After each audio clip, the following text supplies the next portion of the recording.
Hello and welcome to one of the final episodes of Lost in Science for the year of 2020, and won't we all be glad to see the back of this year. My name is Stu, and on the show this week I am finishing off the interview that we started last week with Dr. Angela Pattison about her work with Indigenous Australian grasses and trying to figure out which of those might be good candidates to turn into agricultural crops on a bigger scale than has previously been done before. So if you missed last week, look up the podcast and you can hear part one of that interview. Part two is coming up later in the show.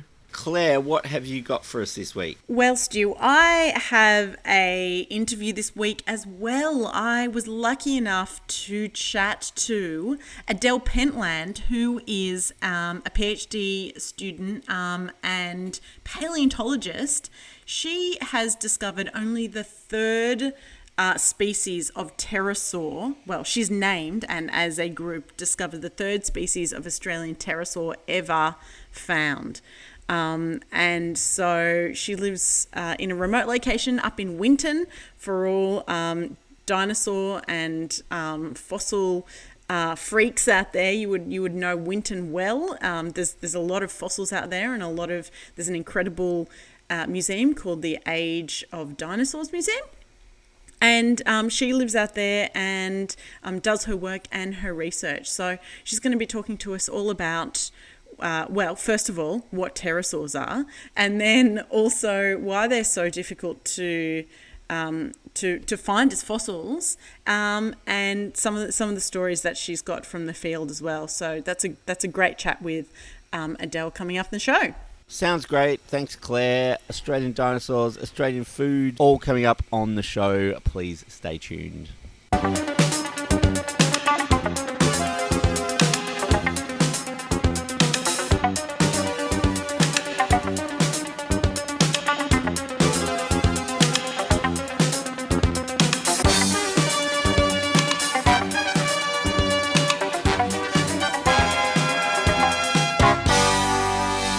Last week I spoke with Dr. Angela Pattison about her work looking at Indigenous Australian grasses and their role in possible future agriculture, and we looked at some of the details of what the grasses were and what they were looking for in a grass. So this week we're going to go into a bit more detail about the benefits of using Indigenous grasses in agriculture. One of the other things that I think I was interested in about a lot of the Indigenous grasses is that the wheat crops are botanically what we'd call an annual crop. They produce seed and then they die. But a lot of these native grasses are perennials and they keep coming back. You don't have to replant them all the time. Is that something you're specifically looking for, or is that just kind of a side benefit of these grasses? Again, another great question. You're hitting the nail on the head. The grain system that historically has been here and we're currently researching is one that involves perennial crops, and not only perennial but also whole ecosystems worth of plants all existing in the same field. So not only is wheat an annual, which means that you harvest it once a year and then the field's bare for about 6 months and then another crop is planted. These species not only perennial, but they're also, historically, they wouldn't only be grown on their own. They'd be grown with the legumes, with other grain species, with sedges, with herbs, with shrubs, all in the same hectare of land. And so that complex ecosystem it creates amazing environmental benefits. And the feedback that I've received from the Aboriginal communities, and I'm learning more and more as we go, which is just wonderful, is that it has very important cultural benefits as well. And if you take a plant out of its context and grow it in a commercial agricultural system where it's a monoculture fed with lots of fertilizers, you use chemicals for weed control, that might have economic benefits, but you don't get the same cultural or environmental benefits when you remove a plant from its ecosystem. So what our project is looking at is, can we, instead of removing the native grains from the ecosystem and growing them like wheat, can we leave them in the ecosystem and find a way using modern supply chains and modern markets to productively harvest and then process these in an economically viable way? because there were really good reasons why wheat was domesticated and is now grown in monocultures, because it's much cheaper and more efficient. So trying to go back and do it the historic way, the traditional way, sometimes feels like it's going in the wrong direction, but in many ways, for environmental benefits, cultural benefits, holistic health benefits, it really is the right direction. But it is really complicated. Certainly a lot more complicated than ploughing and planting and harvesting and weed control, which is pretty much what you do for growing wheat. In your research, did you find much difference, obviously, between the different species that you looked at, but did you find much variation within the species of how productive they were, or how easy they were to harvest, or any of those kind of practical tasks that you need to do? Was there a lot of variation within the species that you looked at? Oh yeah, absolutely. And as a plant breeder, I am just overwhelmed with excitement when I see the incredible variation that there is. I mean, part of my job before I did this was we would import lines from overseas that had genetic diversity on purpose and bring them to Australia and try and figure out which ones would do well in Australia, because we needed more diversity in the introduced crops in Australia. But with these native grain crops, the diversity is all around me all the time. And I know the listeners can't see this, but I'm talking to you from my office, and my office is filled with little seed packets. It creates a big mess, but they're little seed packets of grain from what we call genotypes. So they're genetically different plants. And if I see something really interesting in a field that we're allowed to collect from, with both cultural and legal oversight, we're allowed to collect, I'll take that seed head and I'll put it in a packet with a little label, so that we can grow out the ones which have better harvesting characteristics. They might be long heads, or they might mature at the right time. They might have giant seed, potentially also better or worse nutritional characteristics as well, which you don't know until you start measuring them after harvest. But yeah, the genetic diversity is incredible, and it doesn't take much.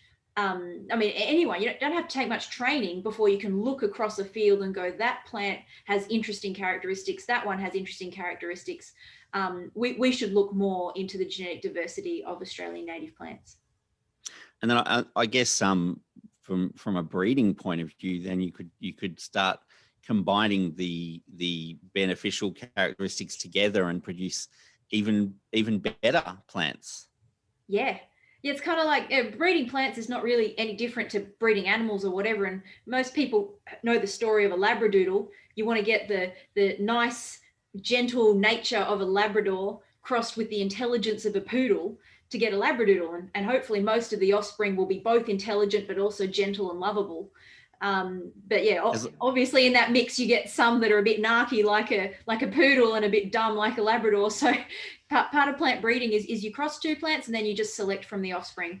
And this sort of stuff it's natural. So just like, breeding dogs, it doesn't require a lab. It doesn't require injections and petri dishes and genetic modification. It's just natural processes. But it's the human input is to select the ones that you think are going to be beneficial. And I think that's a really interesting thing that we should look more into over the next 3 to 5 years. So you've tasted all of the different grasses and you've started collecting the gene pool. I guess what's the next step for your program, I guess? Well, the first and most important one is to make sure that everything that we do comes under the authority of the Aboriginal people on the land on which we're working. So the traditional knowledge holders have managed these for thousands of years. And so they've done their own versions of breeding and their own versions of land management, and various versions of eating and sharing and all the cultural stories and songlines that go along with it. And that knowledge is so important. So the first step really is to come under that authority and then collaborate together going forward. And that will inform a lot of things like the role of fire in these agricultural systems. So traditionally, the biomass was managed with fire, was burnt once a year, once every 2 or 3 years, depending if it's grasses or sedges, or once every 10 years, 20 years, whatever. But agricultural systems with wheat and other legumes, oats, barley, whatever, we never We never burn those during the cropping season. So one of the first things we need to look at is how can we combine the traditional knowledge with the agricultural knowledge and modern technology to try and go forward. And that's a really cool journey. And I'm not an Aboriginal person, but I'm really loving and very appreciative of the elders that I chat to and the community members that are also loving getting to eat together and going back to some of their traditional foods. It's really interesting to see the meeting of the traditional knowledge and the science coming together to I guess rediscover some of the things that we probably should have, or someone should have looked into a long time ago to figure out, there was people already living here. We should have asked them how it was possible to live here rather than just completely transplanted a different system on top of them. Look, I think we're running out of time, so I would just like to thank you for joining us on the show. I really was interesting to hear about your work and the direction that you've taken your research in, and I hope we will hear more from you in the future. And hopefully, in the not too distant future, we'll see some of this stuff in the shop so we can all taste it. Yeah, absolutely. How about with some Kwandong jam? It's really delicious. I will do my best to seek it out. And thanks again for joining us on the show, Angela. Yeah, thanks, Stu. It's been an absolute pleasure. Across Australia on the Community Radio Network, you're listening to Lost in Science.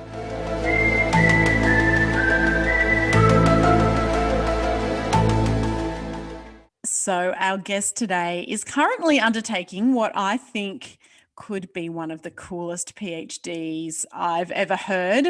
Australian Pterosaurs is the topic. And I mean, you would know Australian Pterosaurs, the terrifying giant flying reptiles that, while they are definitely extinct, if given half a chance, I reckon they would probably eat you and everyone you know.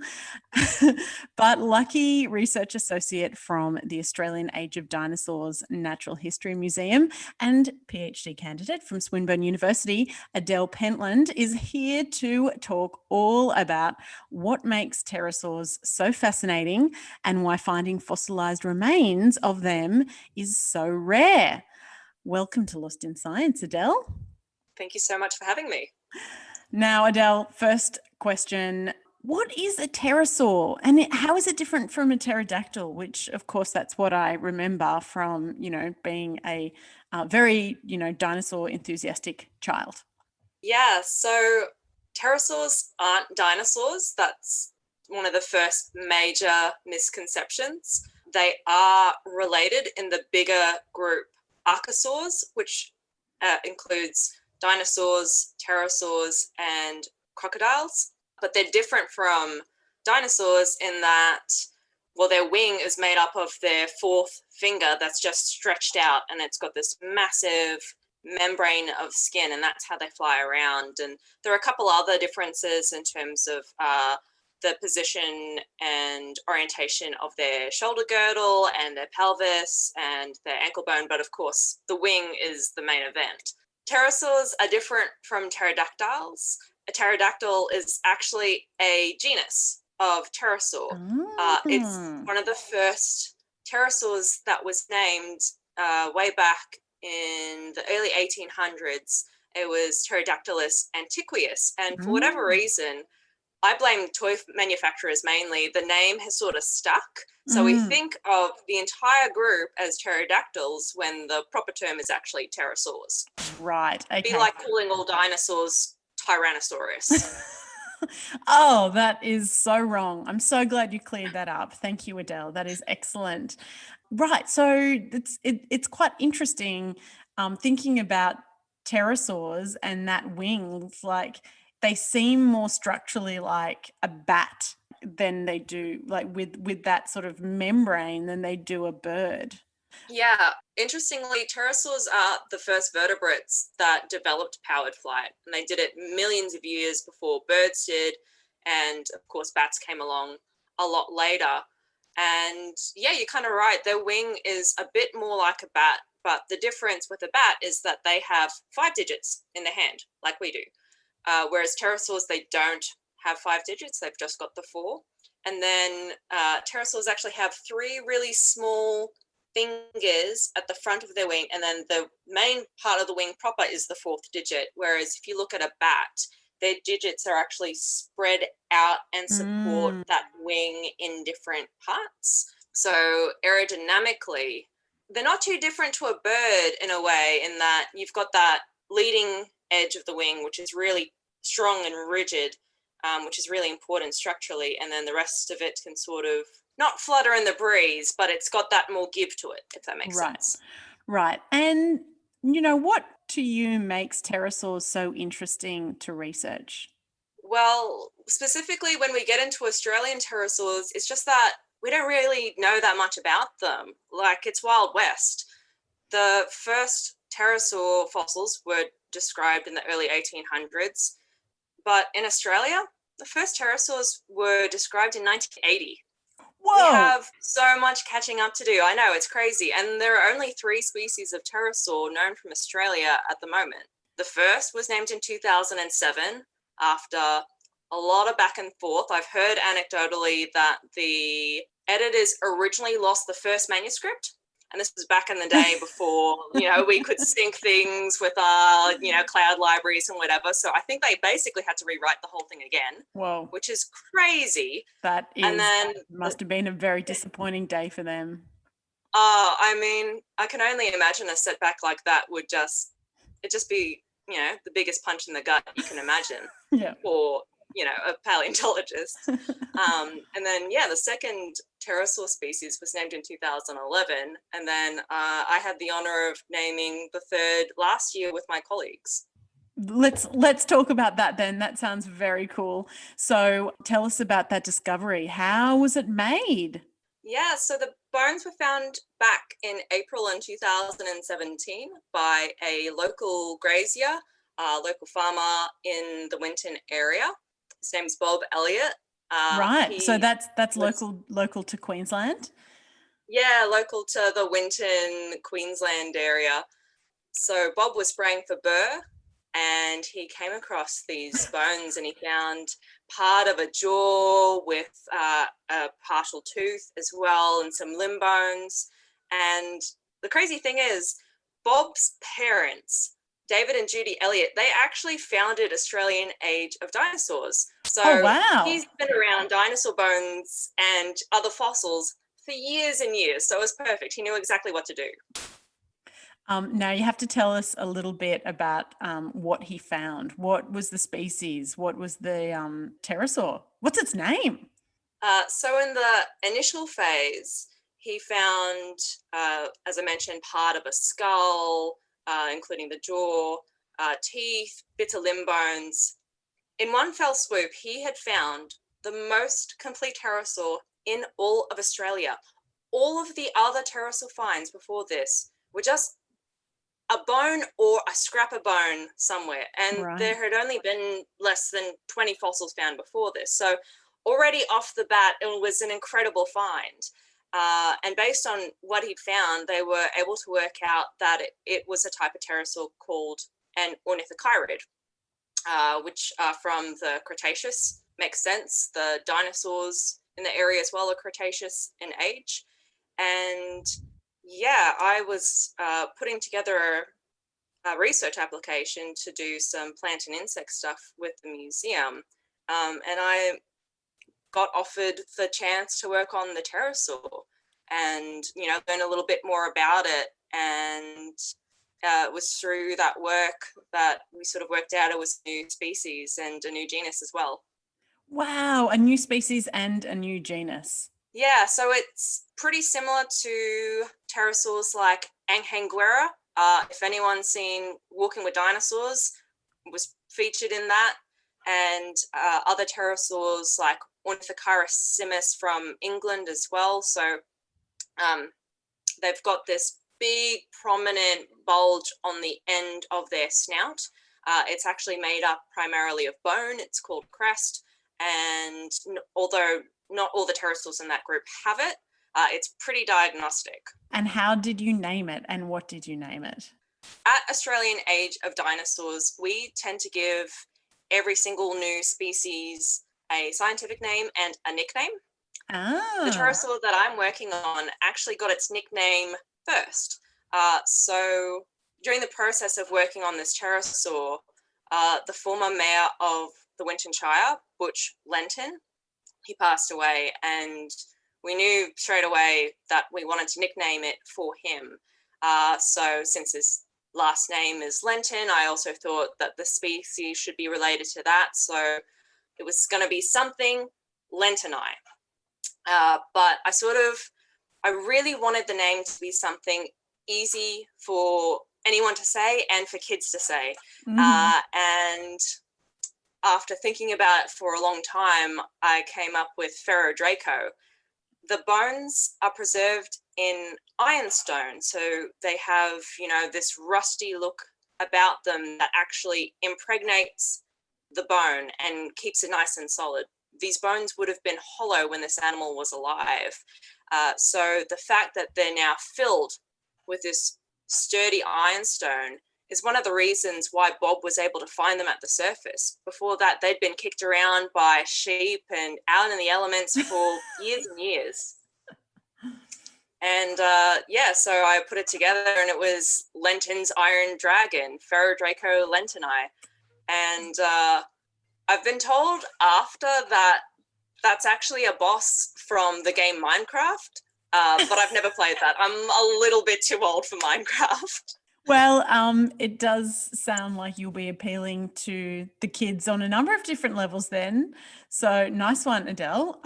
Tick, tick, tick. That's a lovely story. It's nice to be able to name not only a species, but name a genus as well. What not a lot of scientists would get that opportunity in their careers. Yeah, it's weird to think that I was able to do that, and the paper came out only a few days before a big paleontology conference, the Society of Vertebrate Paleontology meeting in Brisbane. And it's crazy to think that paleontologists from around the world were entering the country and hearing all about this new find. And then, I got to speak about it at the conference as well. So that's very, very cool. Is it unusual to find pterosaur bones? Is that something, because you don't really hear as many pterosaurs being described as you do dinosaurs?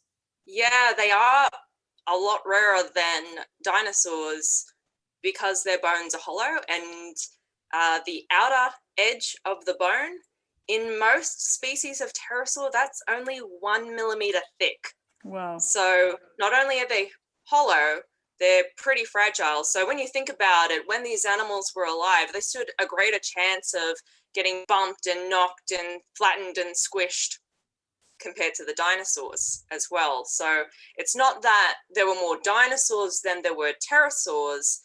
It's, to do with the fossilization process, what happens before that, and then after it as well. Like most of the dinosaurs in the Winton area that have been found are sauropods, these massive long-necked dinosaurs that weigh tons and are, 10, 15, maybe in some cases 20 meters in length. The reason why we find more of them is because for a farmer or a grazier, I should say, it's a lot easier to spot a large chunk of bone than this tiny little tooth that's only about 5 mil long. We should talk a bit about the fact that you aren't in Melbourne at Swinburne University. You are, in fact, 100 kilometres away from Winton, are you? Is that right? Can you tell us a bit about where you are and what you're doing now? Yeah, so after I finished doing my Bachelor of Science, my honours at Monash University, working on amber, I was applying for as many paleontology jobs as I could, and there aren't that many, unsurprisingly.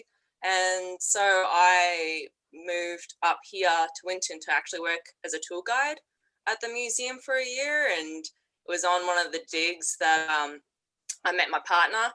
And I live on a 32,500 acre sheep and cattle station, 100k out of town, working away on fossil material from here, and there's no place I'd rather be. This is it for Australian vertebrate paleontology for sure. The dinosaur bones that we find just keep on blowing my mind, and the relationship that I have with the museum it means the world to me. Now, it sounds like if sheep are falling over bones and kicking them around in paddocks, and farmers are finding bones as well in the middle of paddocks. That there are quite a lot of dinosaur fossilized remains and pterosaur fossilized remains around Winton. Why is that? Yeah, so the main thing is that we have the right age rocks here, and we don't have volcanic rocks that have since destroyed fossil material. So there's not many Triassic or Jurassic age rocks at the surface across Australia generally. So most of the dinosaurs and the pterosaurs that you hear about are from the Cretaceous.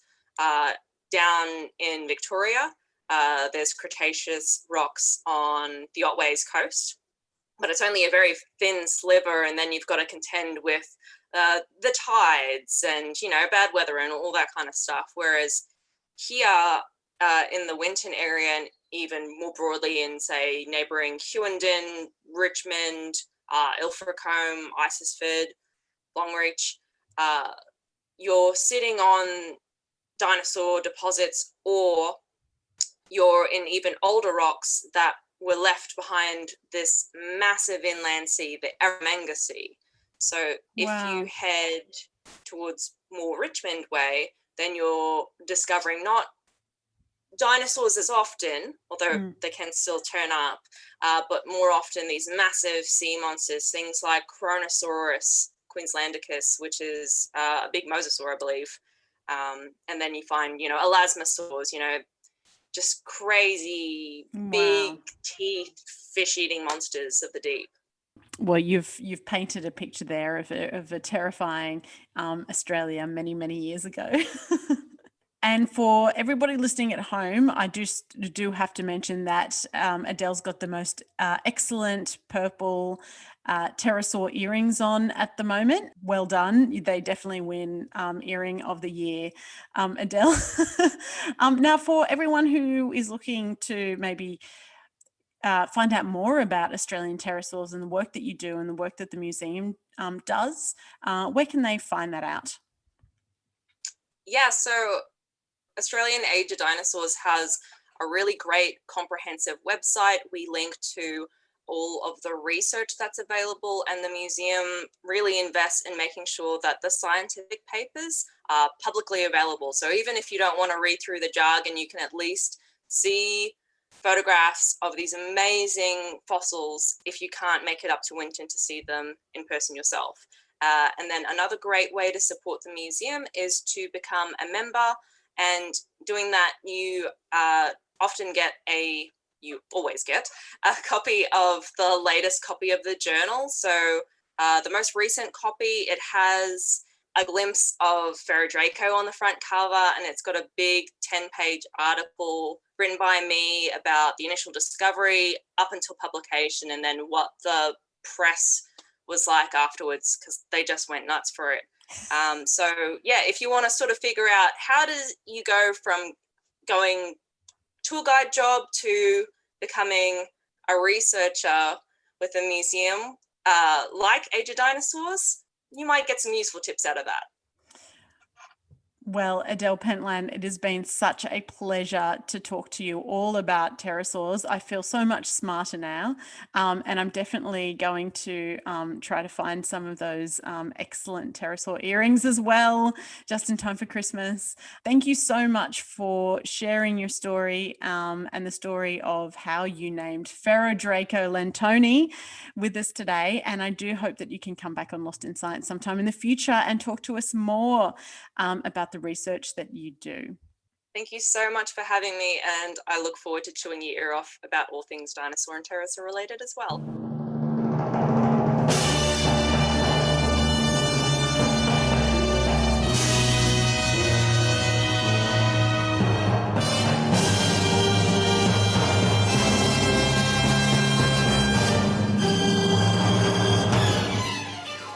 That's all we've got time for this week, and we are rapidly running out of time. If you want to get in touch with us, you can email us, you can find us on Twitter and Facebook, We are broadcast across Australia on the Community Radio Network with the financial assistance of the Community Broadcasting Foundation.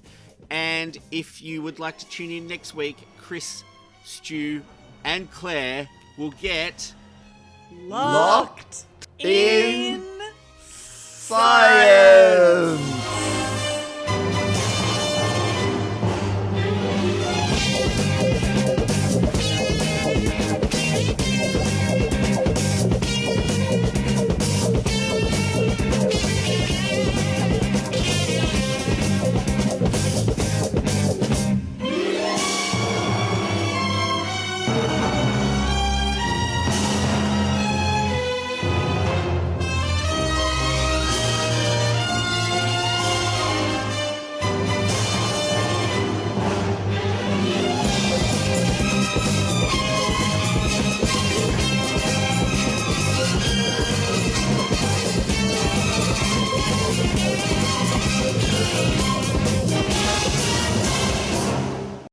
Thanks for listening to a 3CR podcast.